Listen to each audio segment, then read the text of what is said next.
Hey folks, Video for Angel back with another Logic Pro X tutorial. I'm going to show you now how to bounce your stuff down, which means printing your track to an MP3, WAV file, AV file, however you like it. What I did today is I mocked up a little song using Apple loops, these guys over here. And we're going to jump right in. Before we bounce, we need to balance. Okay, so balancing means to just make sure that all the levels on your track are prudent. Nothing is distorting or clipping. Nothing stands out too much or too little. So we are at 0 right now, and I'm going to press spacebar to play. All right, look at that. I'm going to pull up my mixer so we can balance. That was the X key I just pressed. X, go away. X, come back. There we are. All right, so you have your dB level right here, and that lets you know where your fader is set. And then you have your peak level right here, and that is the loudest point of the track that you're playing. So you want to keep your eye on this guy right here. To get rid of the red, go ahead and click it, and it'll kind of reset itself. We have a lot of different things here going on, so not too much, but just enough to kind of make it complicated. For now, I'm going to mute these other tracks right here and just focus on the one we're highlighted, which is this 80s backbeat right here. So these are all of the tracks that show up here. All this blue are these guys. This pink one is your stereo out, so that means all of these tracks, their volume is bussed over here to this one. And then this fader sends to this guy, which is your master. So your master, this purple guy, is also this guy up here. Okay, so starting, I'm going to return to 0 by pressing return, and starting with this drum beat, we see that we're peaking out at about 3.5 is the loudest point. And that's also reflected over here because we only have this one playing right now. Now take into mind, your top volume on one individual track, the more tracks you add, the more volume is going to happen and be sent over here. So this is just going to get redder. Well, it's not going to get any redder, but it's going to get louder and louder over here, and that's going to start to distort. So you want to avoid that. All right, so resetting our peak level, going back to 0. Let's bring our fader down and get our level to a nice, healthy place. All right, click on the peak level to see where we're peaking. All right, right now we are peaking out at about negative 7.5, is that? Yep. All right, and as you can see, it's still hitting yellow, but it's not hitting any orange or red. So that's a good place for this to be. As we add the instruments, I'm going to go ahead and turn on our looper or cycle range.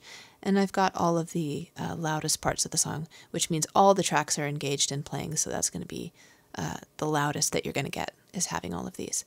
I'm going to unmute the next track down, which is the Across the Liffey lead guitar. Unmute it.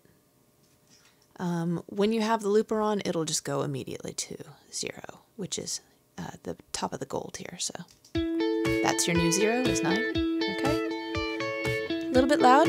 Let's bring it down. All right, the drums still sound a little bit quiet, so I'm actually going to tuck the guitars a little further under. There we go. Maybe pan them to the left a little bit. You know, whatever you want to do. You can, or you can not pan. I'm throwing in the guitar. All right, still loud. Coming down. Checking my peak. All right, that's pretty clean. It's starting to get kind of hot over here, but we'll address that in a moment. Here comes the bass. All right, coming down.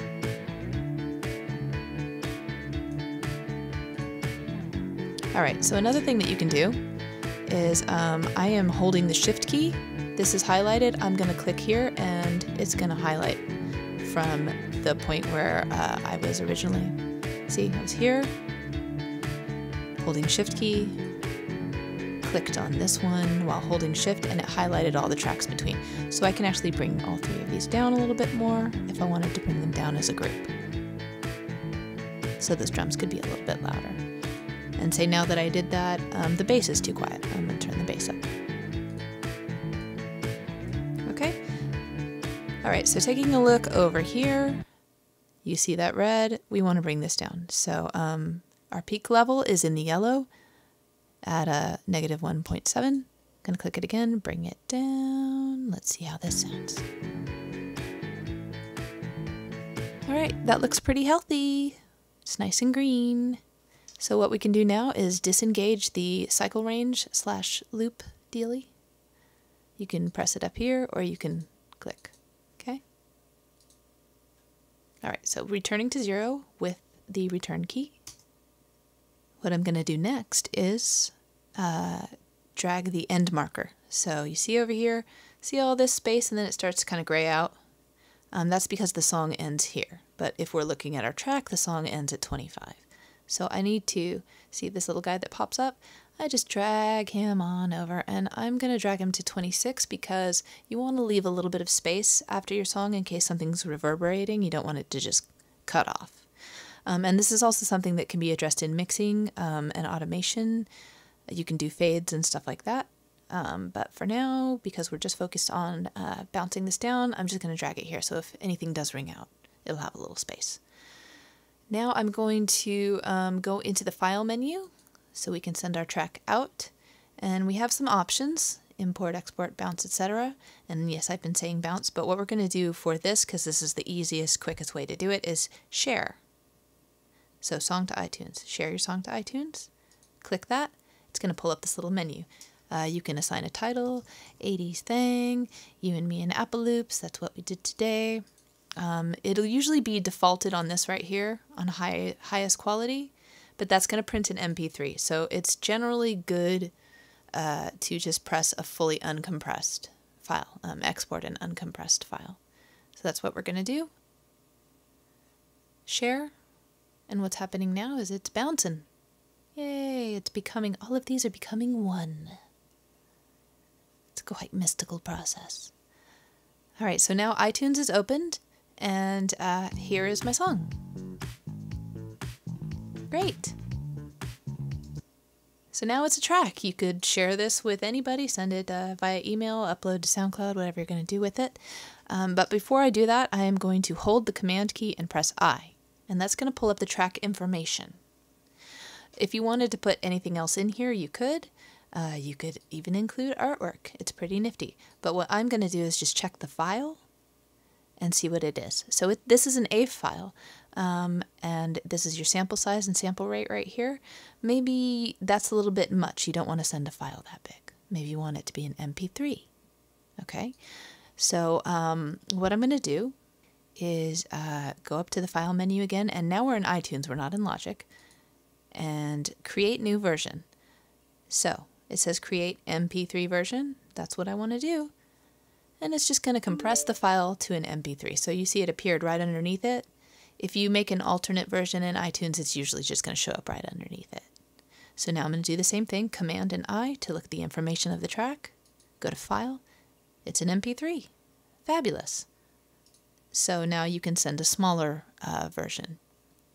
If you wanted a WAV specifically, iTunes, Preferences, go to Import Settings when a CD is inserted, if you even use those things anymore, Import Settings. So this has a couple different kinds of encoders. You can have an AIF encoder, AAC, Apple Lossless, or a WAV. Say we want that WAV, okay? Setting. You can choose your sample size if you want a 44.1, you want 48.8, etc. I'm just going to leave it on the automatic for now. Okay, okay. So now this is the AIF. See, I'm going to pull up the file information again. So there it is. And now when I go up to File menu, Create New Version, create a WAV version. So this just changes the encoder when I go into the preferences and I change the import settings. Okay, so now you can do that. Create a WAV version and see it popped up at the very bottom. Check the information again. It's a WAV file. So now you have all three major formats here. You know how to bounce it down. You understand the importance of balancing because otherwise it sounds very, very bad. And I hope you get down to printing and sharing your stuff with everyone. Next time around, we're going to kind of recap what we've learned, learn a little bit about session organization and getting things nice and tidy, so you can share your sessions if you need to. And yeah, good stuff. Hope you're having fun with Logic Pro X. I am Video Fort Angel, and I'll see you next time.